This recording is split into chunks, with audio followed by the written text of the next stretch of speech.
Rain lashed against the marble angel of Sophia's grave. Gabriel, a man who commanded the city's underworld with an iron fist, froze. A frail child sat in the mud, clutching the headstone. When she looked up and whispered why she was crying, his ruthless empire shattered into dust. Death is a quiet companion for a man who builds his fortune on blood. For 34-year-old Gabriel Rossi, the undisputed head of the Chicago syndicate, violence was simply the currency of his trade. He commanded thousands of men, controlled the docks from the south side to the commercial ports, and held politicians in his bespoke pockets. Men trembled when he walked into a room. Rival bosses lowered their eyes in his presence. But every year, on the 14th of October, the untouchable mob boss became nothing more than a broken father. It was a blistering, unforgiving autumn afternoon. The sky over Oakwood's private estate was the color of bruised iron, weeping a torrential downpour that soaked through Gabriel's black cashmere overcoat. He stood 30 yards away from the Rossi family plot, a sprawling mausoleum of white marble and dark iron gates. His men, 4 heavily armed enforcers led by his second-in-command, Leo, kept their distance. They knew better than to crowd him today.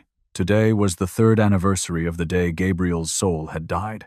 3 years ago, a car bomb intended for Gabriel had detonated prematurely in the driveway of his estate. Gabriel had survived with a few broken ribs and shattered glass in his arm. His 7-year-old daughter, Sophia, who had been running out the front door to greet him with a drawing she made in school, had not. Gabriel's jaw tightened as he stepped onto the manicured grass, the rain slicking his dark hair to his forehead. He carried no umbrella. He believed he deserved the cold. He deserved the biting chill of the wind, just as he deserved the agonizing emptiness in his chest. As he approached the clearing where Sophia's individual headstone rested beneath the arms of a weeping willow, Gabriel's steps faltered. He stopped. His hand instinctively drifted toward the custom-engraved Sig Sauer holstered beneath his coat. There was someone at the grave. It wasn't an assassin. It wasn't a rival from the Gallagher syndicate coming to desecrate the site. It was a little girl. She looked no older than 7 or 8, engulfed in an oversized yellow raincoat that offered little protection against the torrential downpour. She was sitting directly in the mud, her small knees pulled up to her chest, her arms wrapped tight around Sophia's marble headstone as if she were trying to hug the cold stone to keep it warm. Gabriel's breath hitched. For a fleeting, agonizing second, his mind played a cruel trick on him. Sophia. But no, Sophia's hair had been dark like his. This child had wet, straggly blonde curls plastered to her pale cheeks. "Boss." Leo's gruff voice came through the earpiece hidden in Gabriel's ear. "You want us to clear the area? Remove the kid? Stand down." Gabriel murmured, his voice a gravelly whisper. "Do not move a muscle."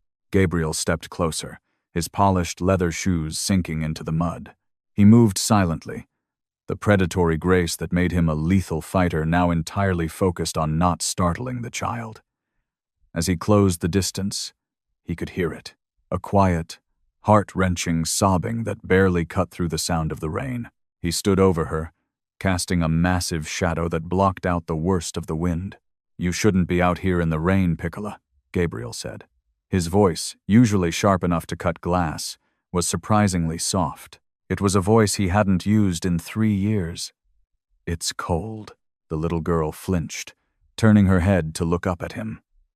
Her eyes were massive, a striking shade of hazel, rimmed red from crying. She didn't look terrified of the towering, scarred man standing above her. She just looked incredibly, profoundly sad. She wiped her nose with the back of a mud-stained sleeve. "I had to come back," she whispered, her voice trembling. "I sneaked out. My mom doesn't know." Gabriel slowly knelt, uncaring that the freezing mud was ruining his trousers. He rested his forearms on his knees, bringing himself down to her eye level. "Why did you sneak out to come here? Do you know who rests here?" The girl nodded slowly. She reached out, her tiny, pale fingers tracing the engraved letters of Sophia's name, Sophia Elena Rossi, beloved daughter. "I don't know her face," the girl said quietly. a tear mixing with the raindrops on her cheek. But I know she's lonely down there. Gabriel's chest tightened painfully.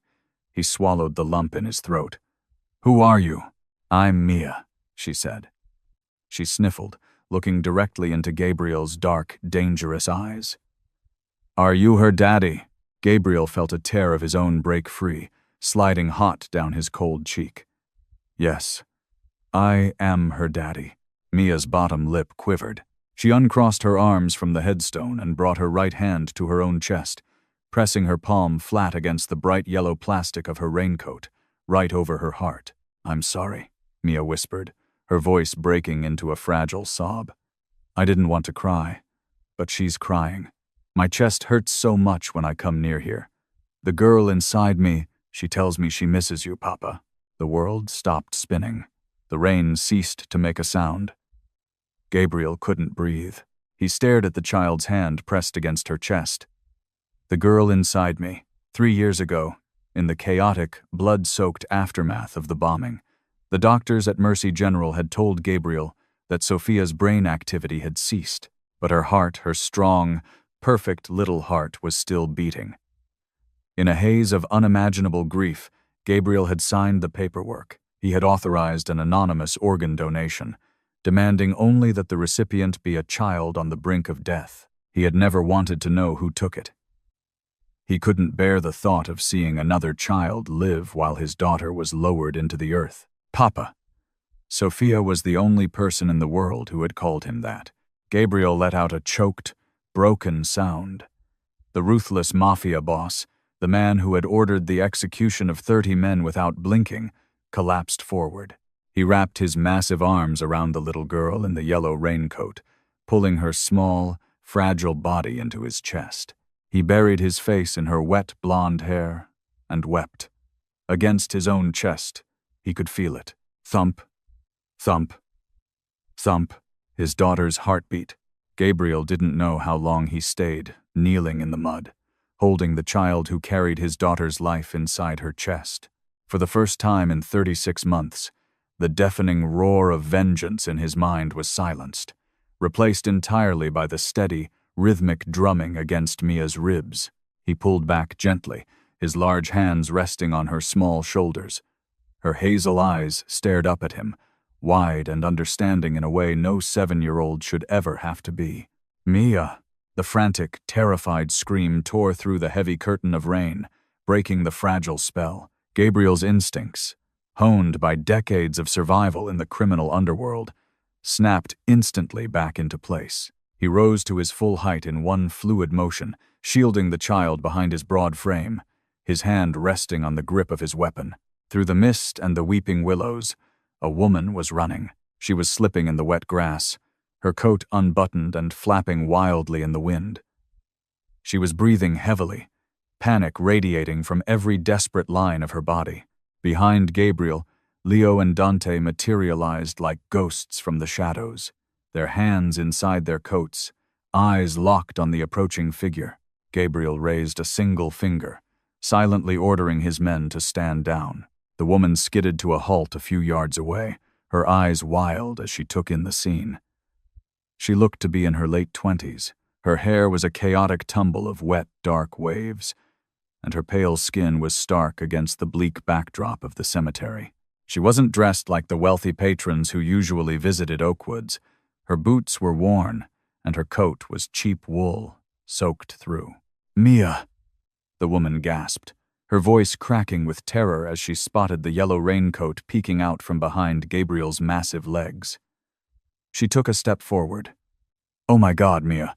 Come here. Get away from him." "Mommy," Mia said softly, stepping around Gabriel but not running. The woman Evelyn Hayes didn't wait. She lunged forward, grabbing Mia by the arm and pulling her fiercely into her chest, wrapping her arms around the girl as if shielding her from a blast. Evelyn's eyes darted to Gabriel, then to the heavily armed men standing silently in the periphery. She wasn't stupid. Growing up on the rougher edges of the South Side, she knew what power looked like. She knew the expensive cut of Gabriel's suit, the calculating coldness in his guard's eyes, and the silent, deadly aura that surrounded them all. "I'm sorry." Evelyn choked out, backing up slowly, keeping Mia pressed tightly behind her. She slipped away from me at the florist near the gate. She has a habit of wandering. We're leaving right now. We won't bother you again. Gabriel took a slow, deliberate step forward. Evelyn instinctively took a step back, her breath catching in her throat. "What is your name?" Gabriel asked. His voice was no longer the soft murmur he had used with Mia. It was the low, resonant baritone of a man who demanded the truth. "Evelyn," she said, her chin lifting slightly despite the visible tremor in her hands. "Evelyn Hayes. Please, mister. She's just a kid. She didn't mean to trespass." "October 14th, Gabriel stated, his dark eyes burning into hers. 3 years ago. Your daughter was a patient at Mercy General, dilated cardiomyopathy. She was placed on the critical list, given hours to live." Evelyn froze. The blood drained completely from her face. She pulled Mia tighter against her legs. "How? How do you know that?" The files were sealed. The donor was supposed to be completely anonymous. Gabriel's jaw clenched. "Because I am the one who signed those files, Miss Hayes." Evelyn's breath hitched in the freezing air. She looked at the sprawling, opulent gravestone behind Gabriel, then back at the imposing, terrifying man standing before her. The realization hit her like a physical blow. The anonymous donor who had given her daughter a second chance at life wasn't just some grieving suburban family. It was him. "It was your daughter," Evelyn whispered, the fight suddenly draining out of her, replaced by a profound, overwhelming wave of gratitude and sorrow. Tears welled in her eyes. "Oh my God, I never knew how to thank you. I prayed for you every single night. You saved my baby's life." "I didn't save her," Gabriel replied, his voice rough. "My Sophia did." A tense silence fell over the graveyard, broken only by the steady drum of the rain. For a moment, they were just two grieving parents, one who had lost her world, and one who had nearly lost hers, bound by the beating heart of a child, caught in the middle. But Gabriel Rossi did not have the luxury of uninterrupted grief. Out of the corner of his eye, Gabriel caught a flash of light reflecting off glass. His head snapped toward the eastern perimeter of the cemetery. Parked just beyond the wrought iron gates, half hidden in the shadow of an old oak tree, was a sleek, black Lincoln Navigator. The engine wasn't running, but the tinted window in the back was rolled down exactly 2 inches. Gabriel's blood ran cold. The Gallagher Syndicate. They had been probing his defenses for weeks, looking for a weakness, waiting to see if the anniversary of his daughter's death would leave him vulnerable. And now, they were watching him. They had seen the untouchable boss of Chicago drop to his knees in the mud for a random little girl. They had seen the emotion on his face. In Gabriel's world, an attachment was a death sentence. To the men in that SUV, Evelyn and Mia weren't a miracle. They were leverage. "Leo," Gabriel said softly, his eyes never leaving the Lincoln. "I see them, boss." Leo replied over the earpiece, already moving to flank the right side of the clearing, drawing his weapon. Evelyn noticed the sudden shift in the atmosphere. The melancholic tension had vanished, replaced by something razor-sharp and deadly. She saw Gabriel's men reaching under their coats. Panic flared in her chest. "What's going on? What are you doing?" Gabriel turned his full attention back to Evelyn. His eyes were hard, devoid of the warmth they had held just moments ago. He closed the distance between them in 2 massive strides. Evelyn tried to back away, but Gabriel grabbed her by the upper arm, not hard enough to bruise, but firm enough to hold her in place. "You and Mia are in severe danger, Evelyn," Gabriel said, his voice a rapid, urgent command. "There are men watching us right now who will use anything I care about to destroy me. By coming here today, you just painted a target on your daughter's back." Evelyn's eyes widened in horror. No, we have nothing to do with you. Let me go." "It's too late for that," Gabriel growled, pulling her firmly toward the armored Maybach parked on the gravel path behind the mausoleum. "If you walk out of these gates alone, you will be dead by morning. and they will take the girl. You can't do this. You're crazy. Evelyn fought against his grip, kicking at his shins, desperate to protect her child. But Gabriel was a wall of muscle and stone. He stopped and grabbed her by both shoulders, forcing her to look into his eyes. Listen to me, he commanded, his voice vibrating with an intensity that chilled her to the bone. My daughter's heart beats inside that little girl. I failed to protect Sophia. I will burn this entire city to the ground before I let anyone stop that heart from beating again. Now get in the car. Evelyn looked at Mia, who was shivering in the cold, staring up at them with frightened eyes. She had spent 3 years working double shifts, fighting tooth and nail to keep Mia safe and healthy. Now, she was staring into the eyes of a monster who was promising to do the same. With a trembling breath, Evelyn scooped Mia up into her arms and ran toward the bulletproof doors of Gabriel's car. The bulletproof Maybach tore through the torrential rain, leaving the sprawling graveyard far behind.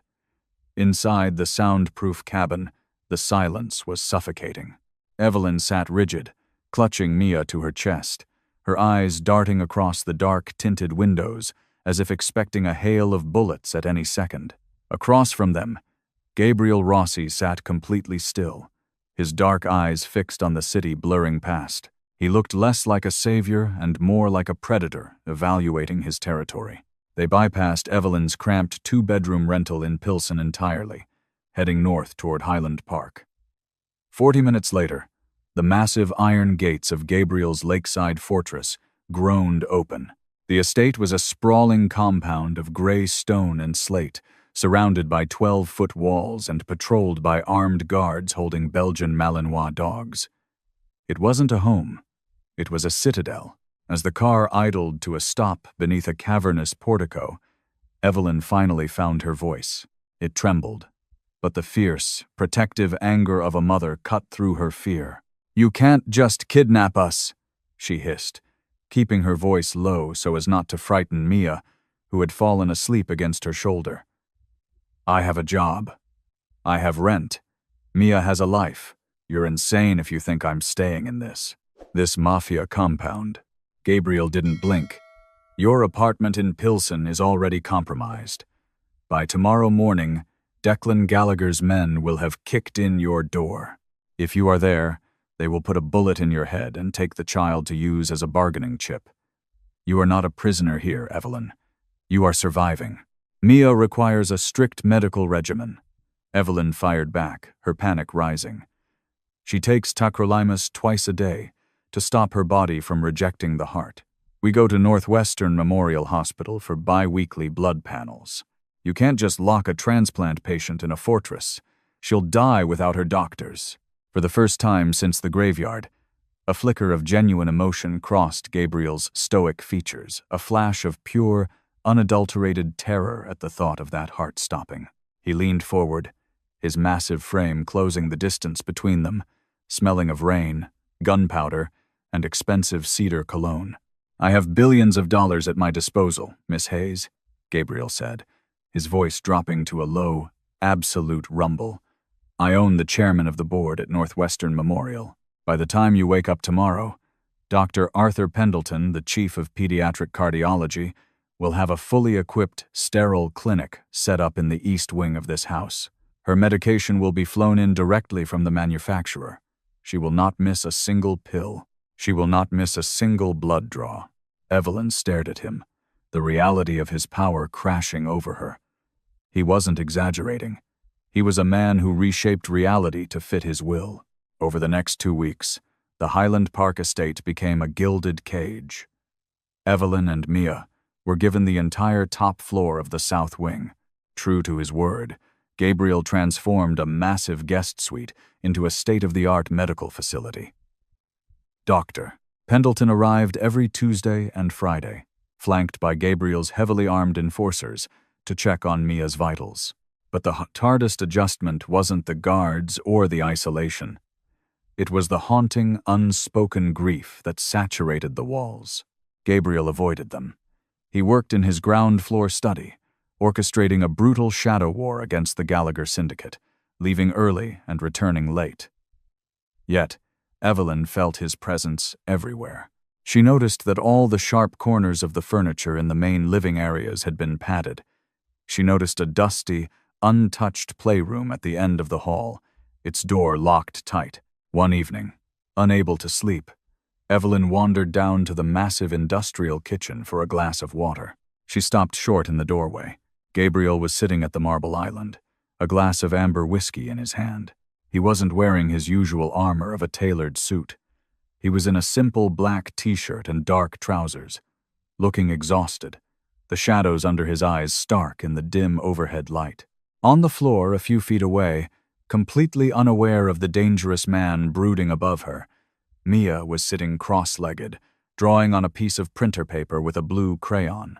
Evelyn held her breath, ready to intervene, but Gabriel simply watched the child. His gaze was anchored to her chest, watching the steady, rhythmic rise and fall of her breathing. He looked like a man standing on the edge of a cliff, mesmerized by the drop. Mia stopped drawing and looked up. "Do you like the ocean, Mr. Gabriel?" she asked casually. Gabriel's grip on his whiskey glass tightened until his knuckles turned white. I do, Piccola. Why? I draw oceans a lot now, Mia said, tilting her head. I never used to. But sometimes, when I close my eyes, I can hear the waves. It makes me feel safe. A choked, ragged breath escaped Gabriel's lips. He closed his eyes, turning his head away. Evelyn's heart broke. She knew, from the desperate, late-night internet searches she had done over the years, that cellular memory in transplant patients was a debated medical phenomenon. But seeing Gabriel's reaction, she realized the devastating truth. Sophia had loved the ocean. Evelyn stepped into the kitchen, her bare feet silent on the tiles. She walked over to Mia, gently picking up the drawing. "It's time for bed, sweetie. You need your rest." Mia nodded, yawning. "Good night, Mr. Gabriel." Gabriel didn't look back at them, but he gave a curt, tight nod. "Good night, Mia." After putting Mia to bed, Evelyn walked back down. Gabriel was still there, the whiskey untouched.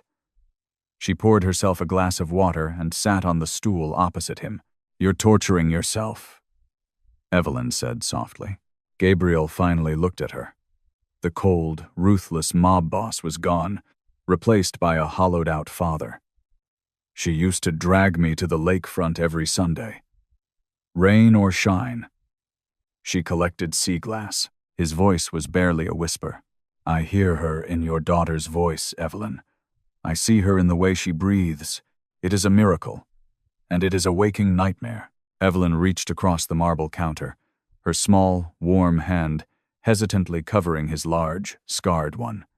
"She isn't Sophia, Gabriel, but she's alive because of her. You gave me my entire world back.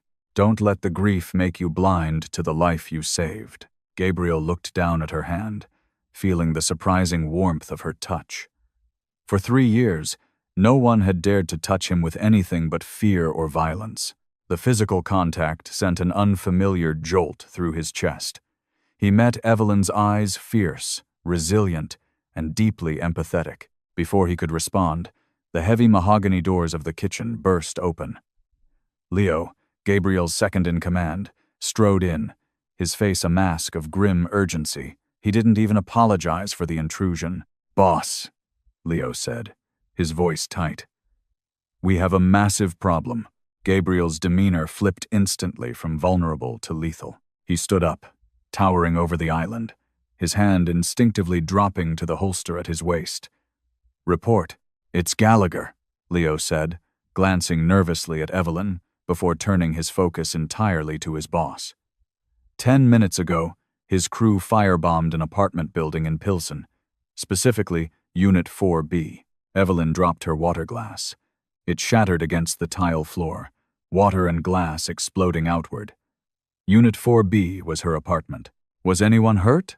Evelyn gasped, the blood draining from her face. "The building was evacuated in time by the fire department.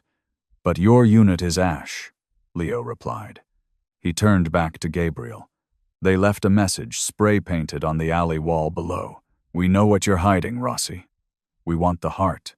Gabriel's jaw locked so tightly it looked like granite. Declan Gallagher had figured it out. He didn't just know Gabriel had taken in a woman and a child.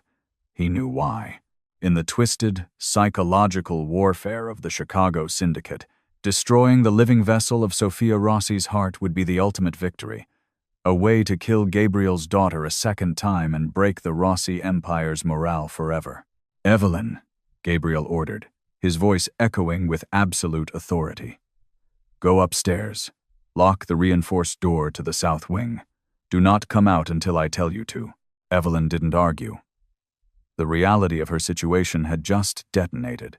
If Gabriel hadn't dragged them into that car at the cemetery, she and Mia would be burning in the rubble of their living room right now.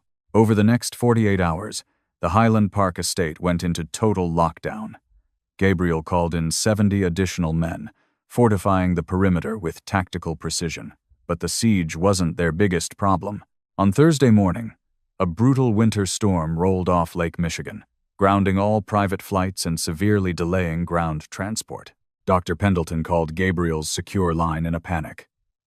The specialized, high-dose shipment of Mia's tacrolimus, custom compounded at a lab in Indianapolis, was stuck in transit. Mia had exactly 1 dose left. If she missed the Friday morning dose, her immune system would recognize the transplanted heart as a foreign object and begin attacking it.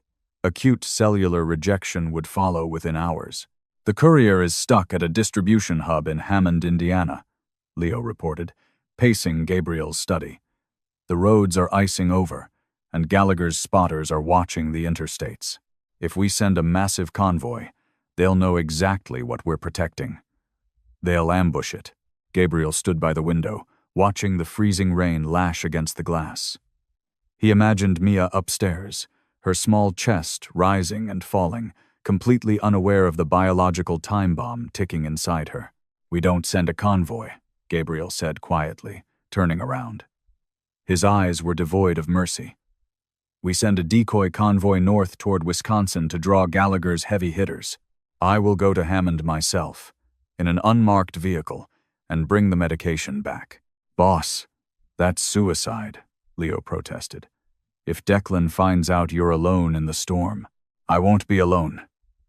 "You're coming with me," Gabriel said, grabbing his tactical vest from the leather chair. "And I don't care if Declan Gallagher brings his entire army.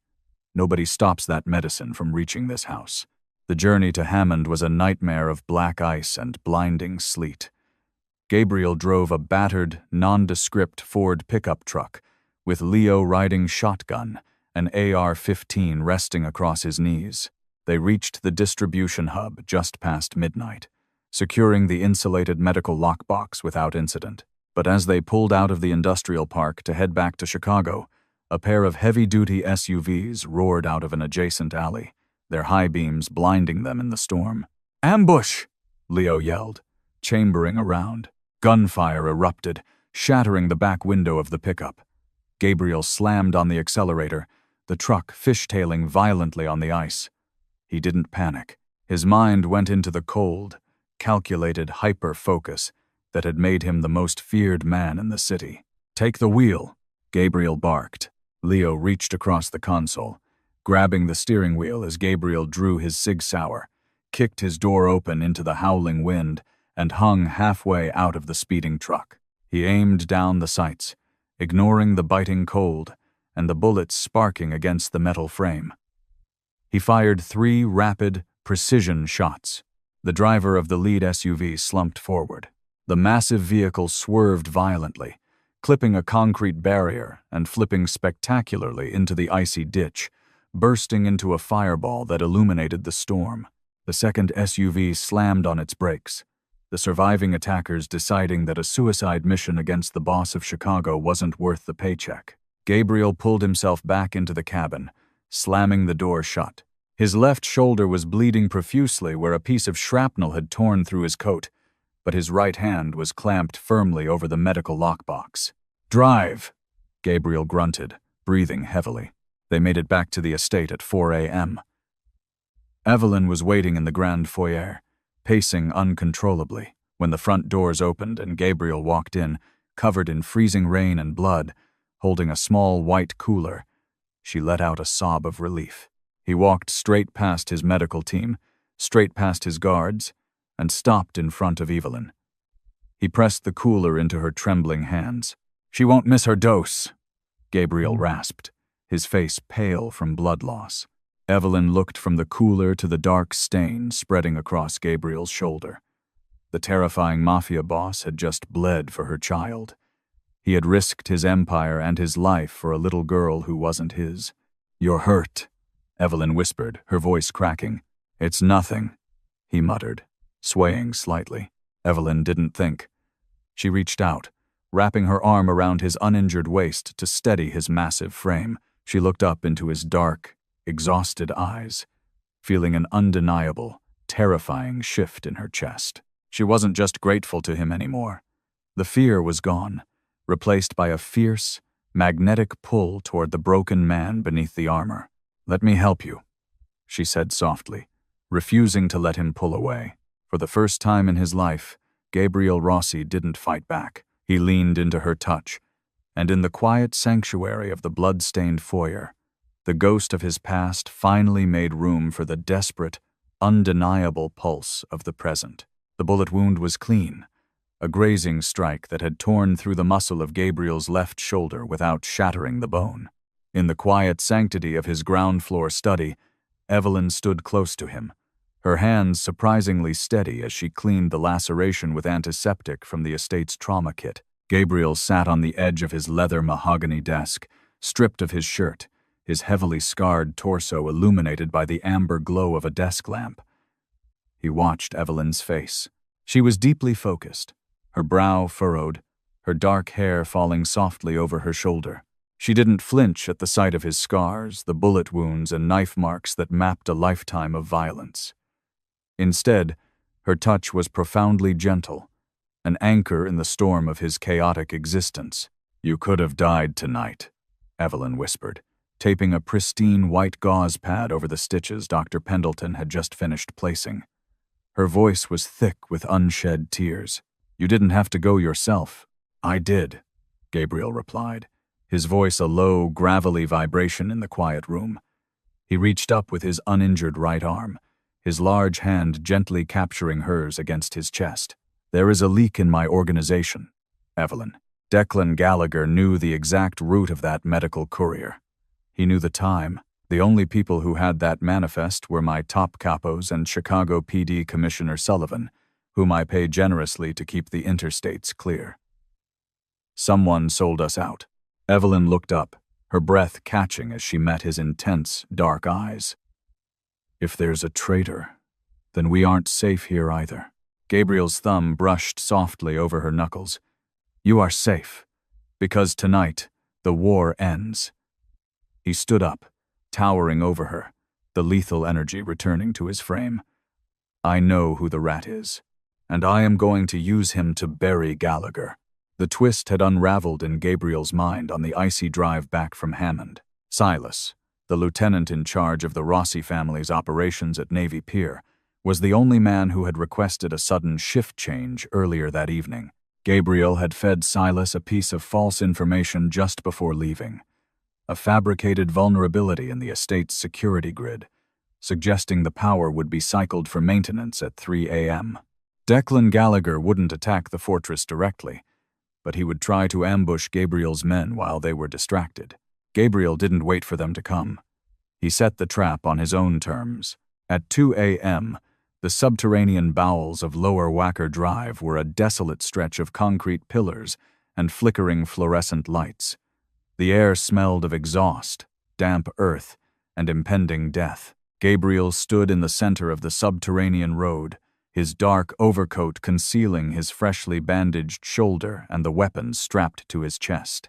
Leo and a dozen of his most loyal, heavily armed enforcers were melted into the shadows behind the massive concrete support columns. The roar of high-performance engines echoed through the tunnel. 3 armored Cadillac Escalades screeched to a halt 50 yards away. The doors swung open, and 24 armed men poured out, forming a protective wall. From the center of the formation stepped Declan Gallagher.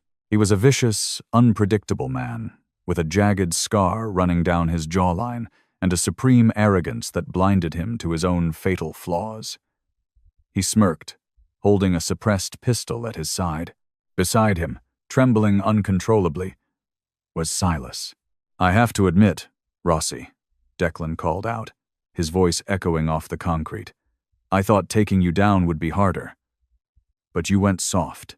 A mob boss playing house with a sick kid and a desperate mother? You gave me the knife, Gabriel. I'm just twisting it." Gabriel didn't move.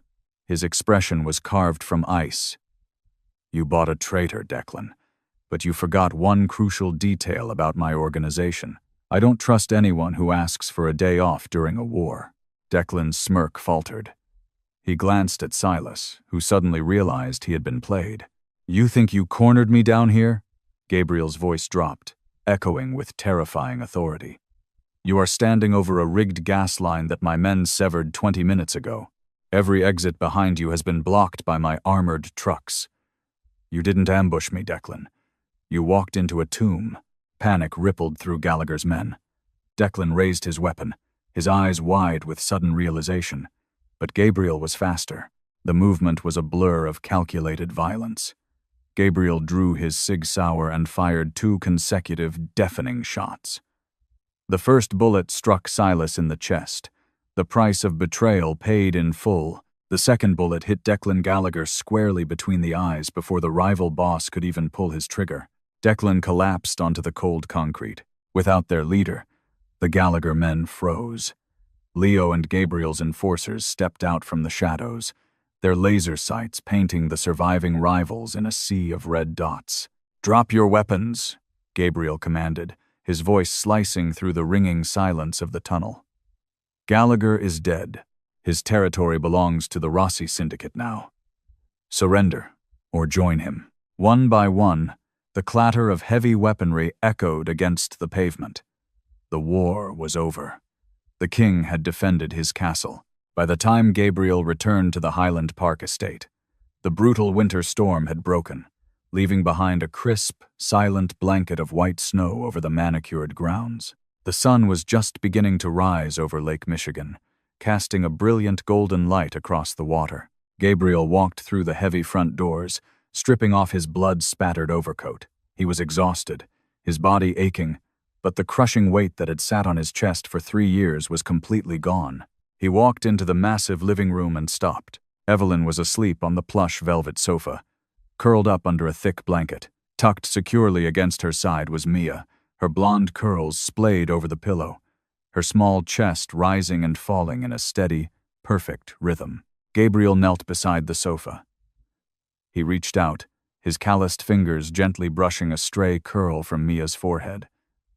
The little girl stirred, her hazel eyes fluttering open. She looked at Gabriel, a sleepy, peaceful smile spreading across her face. "Mr. Gabriel," she murmured. "You came back. I will always come back, Piccola," Gabriel whispered, a profound warmth flooding his heart. Evelyn woke at the sound of his voice. She sat up, her eyes immediately scanning his face, searching for new injuries. When she saw the soft, unguarded look in his eyes, her shoulders dropped in relief. She reached out, her hand resting against his cheek. Gabriel leaned into her palm, closing his eyes. He had lost a daughter to the violence of his world. But miraculously, that same chaotic universe had brought her heart back to him, not to drown him in grief, but to give him a reason to live, to love, and to fiercely protect the new family he had found in the shadows. In the end, the ruthless Mafia boss didn't just find a little girl crying at a grave. He found his salvation. Gabriel Rossi built an empire on violence, but it was sustained by love. Evelyn and Mia brought warmth back to a cold fortress. Sophia's heart continued to beat, not just as a medical miracle, but as a steady drum guiding a broken man back to the light of life.